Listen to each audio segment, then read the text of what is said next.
Hi, everyone. Thank you for tuning in to this Air Force Integrated Personnel and Pay System, otherwise known as AFIPPS, briefing. I'm Colonel Brian Hinsbark, and I lead a team of personnel and financial management and contract professionals who all work in the AFIPPS Functional Management Office. Altogether, they possess over 500 years of expertise, helping guide the development of our new capabilities, the foundation platform where personnel and pay functions will be accomplished for our Department of the Air Force future.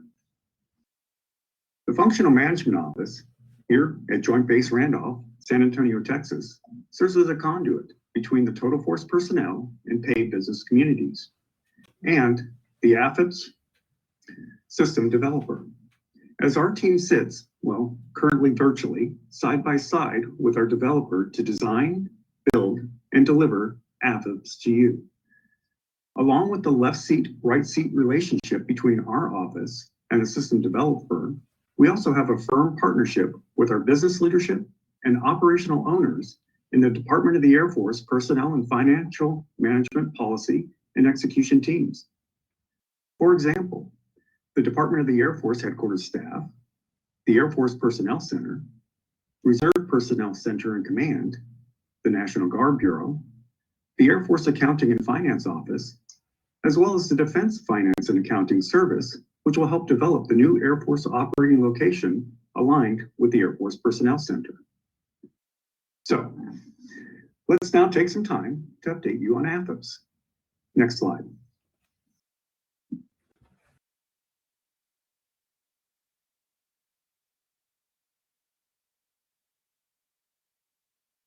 Over the last year or so, your AFIPPS team has been ramping up AFIPPS communications, so hopefully you've heard, seen, or read something about AFIPPS. But if you haven't, this brief will provide you an overview of the program, as well as a list of links of information so you can learn more at your convenience. In addition to the AFIPPS status, our brief is focused to update you on the first phase of AFIPPS. That's known as Read-Only Self-Service, otherwise known as ROS, where you, our military airmen and guardians, will be able to create an account on the Military Personnel Data System and see information on your record, some of which you may not have seen before. We will also overview the system, add functional level training, as well as update you on our communication efforts to help our Department of the Air Force transition to AFIPPS in the near future. Next slide.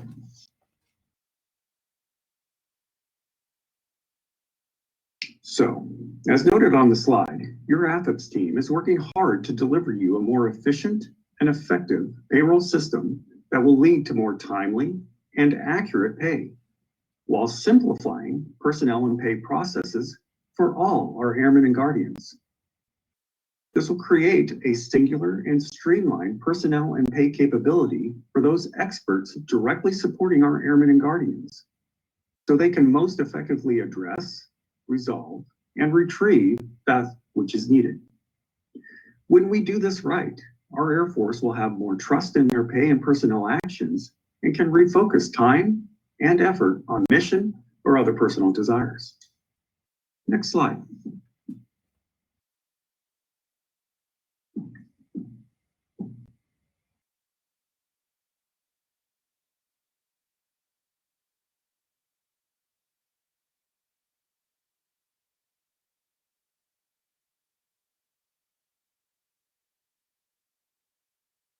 Soon, you will see key messages. And as we move forward in the brief, I want you to keep these in mind. AFIPPS is not introducing an entirely new system. Rather, it's leveraging the Military Personnel Data System, or MIL-PDS, by introducing military and pay capability within this platform for the total force.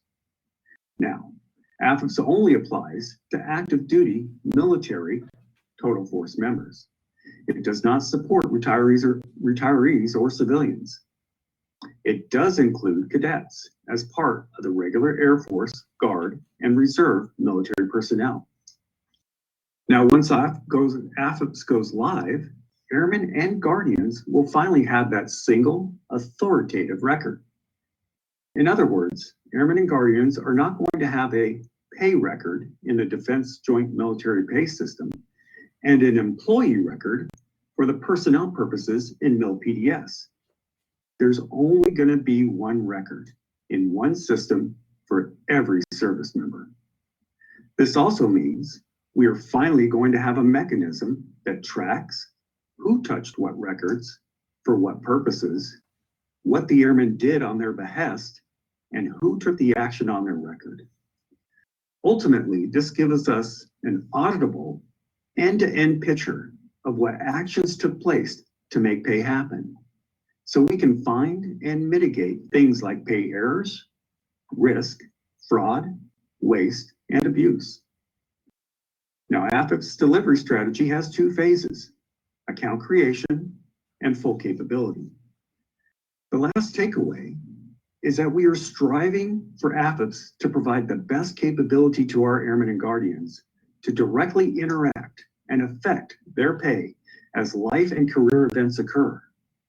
Therefore, AFIPPS will bring modernized tools and time-saving features that members don't enjoy today, moving from paper-based to electronic processes in many cases. Next slide. So this addresses our impacted users. Everybody across the total force will be impacted by AFIPPS to some degree. The users reflected on this slide, most so, advocacy, engagement, and bottom line buy-in from these communities is essential for our AFIPPS success. This definitely includes the service members themselves, as well as their senior leaders and decision makers responsible for authorizing, approving, certifying, or adjudicating member requests or activities within the system.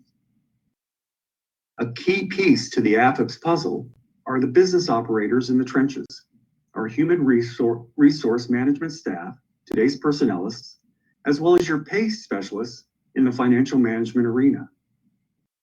Other critical communities include certain trusted agents who will operate or be impacted by AFIPPS as well, because they have influence on member pay.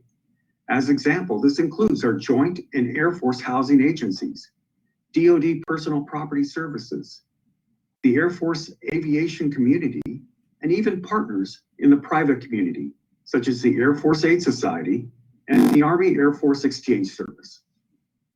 Another consideration to deliver AFIPPS, not everybody operating within the personnel and paid business areas are military members. For example, we have contractor support staff, civilian or sister service military members who can all play a part in Air Force military HR and pay business. Civilians and sister service military members may also serve as leaders in our Air Force military staff and will need to be able to access and use AFIPPS as well as using contingent worker accounts within our AFIPPS system.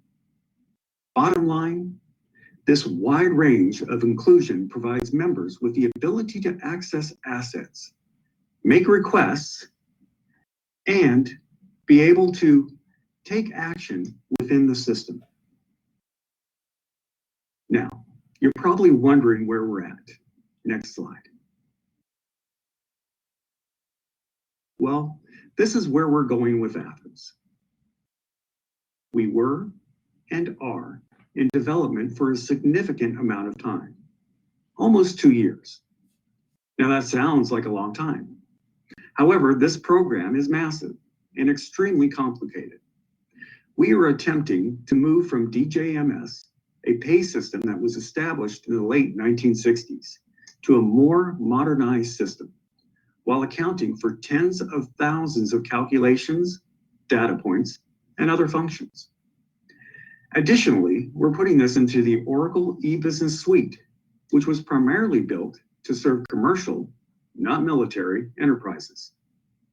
In many cases, the personnel and pay services we provide in the Air Force are different from those in commercial entities. There are many federal, DoD, and Air Force related laws, regulations, policies, statutes, and business processes we must ensure this system satisfies. We have to get this right for you and every airman and guardian in our force. That being said, we're reaching the end of development soon and are preparing to move to the critical testing and training phase, where we will see how the system performs and refine it as needed. Along with and following testing and training, there will be 2 AFIPPS capability deliveries. The first delivery is ROS, that read-only self-service. This provides a read-only self-service account, allowing our airmen and guardians to see some of the platform and their personal information. Then, in the second, broader release, will be the AFIPPS full capability, which will provide our user with the tools not only to see, but also to touch and do things within AFIPPS, offering true operable personnel and pay capabilities to include payroll. We know you're probably anxious for more information on how you and others will gain understanding on what is coming and how to gain competency on how to use the tools within AFIPPS.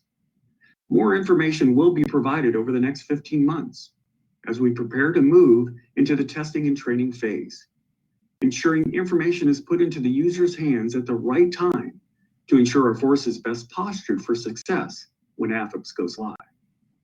Bottom line, there is more, a lot more to come.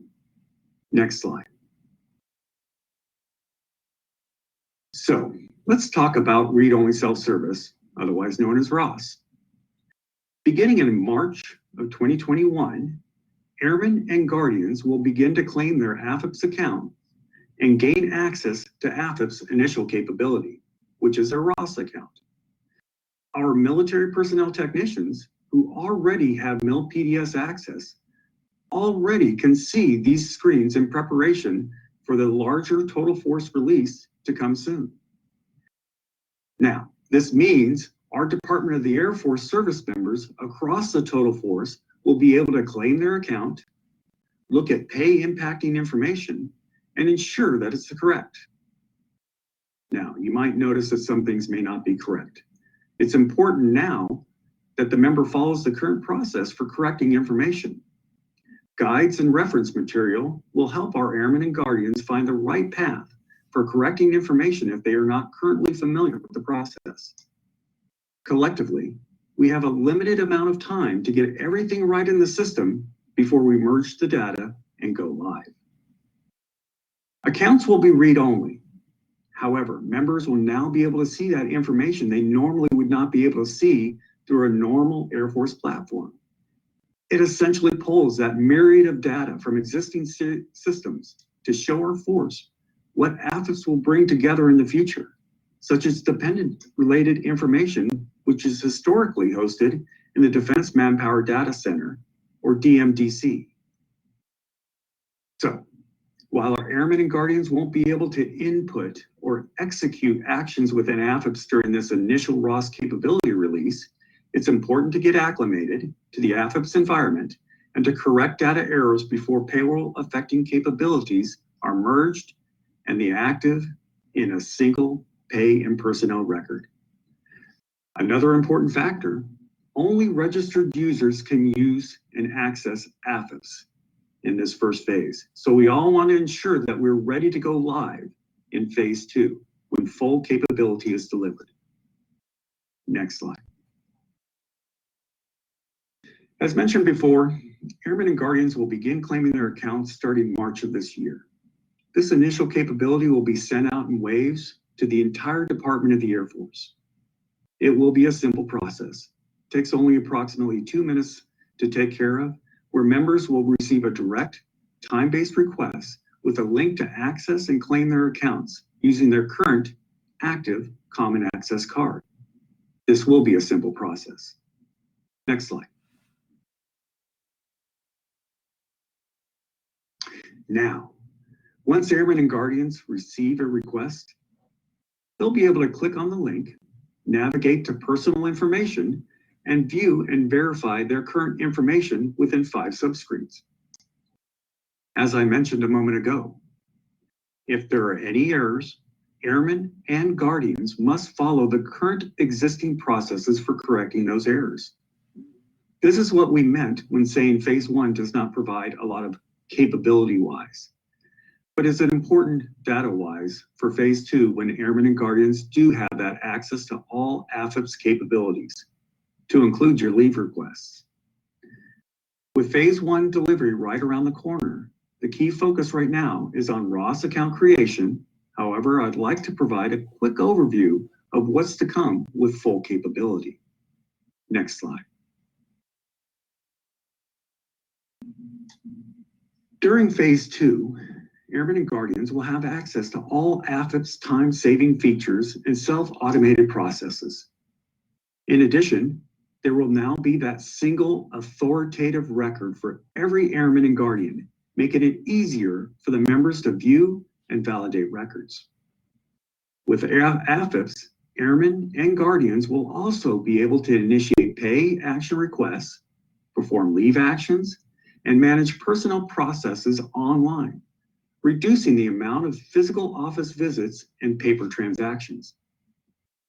And finally, after full capability is released to the total force, we should see a decrease in pay issues and an increase in efficiency of HR and pay processes so that airmen and guardians can focus on their mission, or more importantly, spend less of their free time addressing personnel or pay concerns.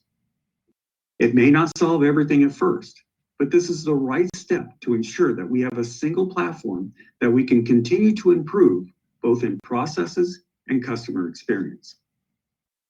Next slide. Now, our AFIPPS training team is using a 3-tiered approach to tackle the training needs for AFIPPS. There's a preparatory base level training that is a responsibility of the A1 and FM communities. There is AFIPPS system training, which is owned by our functional management office, project management office, and contractor, Accenture Federal Services. Finally, there is a sustainment training owned by A1 and the Air Education and Training Command. So when we say system training, we're referring to that training that will equip the personnel and pay members with the knowledge they need to use the system. For example, system training will show personnel and pay members how to process a reenlistment bonus in AFIPPS. When we say preparatory and sustainment training, we are referring to finance functional community training, which consists of educating the personnel community on the knowledge and processes of military pay and compensation, such as what is basic allowance for substance, what are the required forms to complete a process, and who is required for the approval authority. Next slide. So as we look at the classes, the train the trainer approach is a primary strategy for training the personnel and pay specialists and eventually the total force. Our contractor will train up to 250 people in the initial train the trainer course to support initial operational tests and evaluation actions. This will be the test group. There will be multiple classes, and we are expecting the first class to begin in mid-June 2021, with the last class ending in mid-August of 2021. Those classes will last approximately 2 full days and will be held at the contractor's San Antonio offices. However, note that if COVID protocols restrict our in-person training, then we are postured to support and conduct virtual classes in 4 half-day sessions. Our contractor will also be conducting a separate payroll operations training for those members who will be identified from DFAS to become part of the Air Force Personnel Center operation location and process payroll actions for the Department of the Air Force. We expect to have 2 phases of payroll classes. One will be to prepare our participants for the testing event, and the other phase will be to prepare our experts for delivery of payroll in 2022. Next slide. After the initial training group of 250, our contractor will provide training for 1,750 additional personnel to serve as the base level train the trainers. These students will train the remaining personnel and pay specialists prior to AFIPPS go live.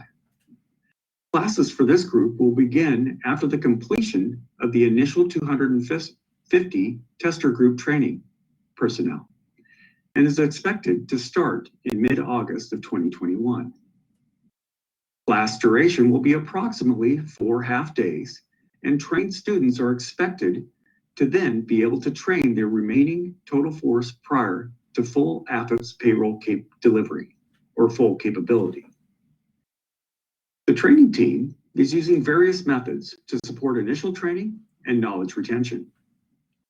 These include classroom training, some web-based courses, videos, and hands-on simulated training environment to work real-life scenarios.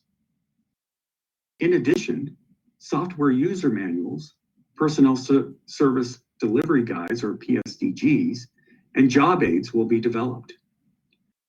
Using these various methods will enable our ability to reach a large audience and address different training needs and environments at the grassroots level, such that we are best postured when AFIPPS goes live. Next slide. The Personnel 3FO Career Field Manager, in conjunction with the Financial Management 6FO Career Field Manager, work together to identify all the military pay tasks that would be performed by the A1 community. For example, at the base, a centralized location or other support office. Those tasks were then compared with the existing 6FO X1 Finance Career Field Education and Training Plan to develop a new master training plan that was released on 4 January 2021. This master training plan includes proficiency levels and tasks associated timelines. The plan contains a proficiency column, which identifies task performance levels and subject knowledge levels so that airmen are trained at the correct proficiency level. This plan does not contain instructions on how processes are executed, such as the DJMS or the Web DMO process training. It only includes items addressing what is a certain entitlement or allowance. Who is entitled to what? What are the key supporting documents? And who are the signatory authorities? Actions like that. While there is no need to train on DJMS or Web DMO system processes, it may be necessary to share it in both the F1, in the FM and A1 processes when required to address personnel and pay case management system cases. The test group and train the trainer group must complete functional training prior to the system training courses that Accenture Federal Services is providing in order to be prepared for the system training. Those who will receive system training from a designated Train the Trainer at home station are to have completed functional training prior as well. This requirement is necessary to ensure system training is provided in the most efficient and effective and successful manner. The Total Force 3FO community has moved to a Training Business Area, or TBA, environment for training records. The AFIPPS JQS, which is the master training plan mentioned earlier, is in TBA and is titled 3FOX1C, AFIPPS JQS. Please make sure the 3FO airmen are tracking this against their individual training record. Use and documentation of the JQS is mandatory, and my PERS training message 2104, AFIPPS Job Qualification Standard Guidance for 3FO X1 Airmen, was released 25 Jan 21, directing its utilization. TBA will generate a task coverage report that will be used to monitor and track training progress. In addition, a reporting metric for A1 FM senior leaders is in development in order to provide our senior leaders a brief on the success of our functional training progression. For component-specific training and timeline questions, please contact your component functional lead. Next slide. The organization change management team is continuously producing and disseminating AFIPPS communications to the field. But today, I want to focus on ROS-specific communications and lay out the future communication strategy. Several ROS communications have been sent to the field to include a total force message from SAF-PA and a targeted ROS message to all HR professionals. In addition, the team plans to send out another ROS message soon via MyPERS to all personnel and pay professionals. Additionally, a ROS e-newsletter was sent out on 15 January to all MAGCOM and A1S for dissemination. Now, the OCM team is also preparing to send out the next change readiness assessment to our personnel and pay professionals, surveying our field's knowledge of what AFIPPS is. We will also be sending new ROS-related products that include a brochure, poster, and account creation infographic in our AFIPPS user readiness packages that will be going out to all force support squadrons and comptroller squadrons, and these will be available for download on our website and portal page. In conjunction with these, we'll be creating electronic user readiness packages with briefing and educational materials that commanders can easily input their personalized outreach information and get this information as messages to their personnel. Next slide. Bottom line, you can contact us. For any information or question you may have on AFIPPS, there are several websites that you can visit to get the latest news and education materials. And for AFIPPS related questions, comments, or concerns, you can reach out to us, the AFIPPS OCM organizational email, and we, based upon your concerns, can ensure that we provide you with a resolution to your question or concern or point you in the right direction. More importantly, we can collectively take any of those actions and ensure that we have facts available for our force so that they are informed of potential questions that they also may have that are similar to yours. Thank you all for watching and listening. And I hope this presentation provided you with a good understanding of the way forward for the AFIPPS program. Again, I'm Colonel Hinsvark, and on behalf of the AFIPPS team, thank you for your time today.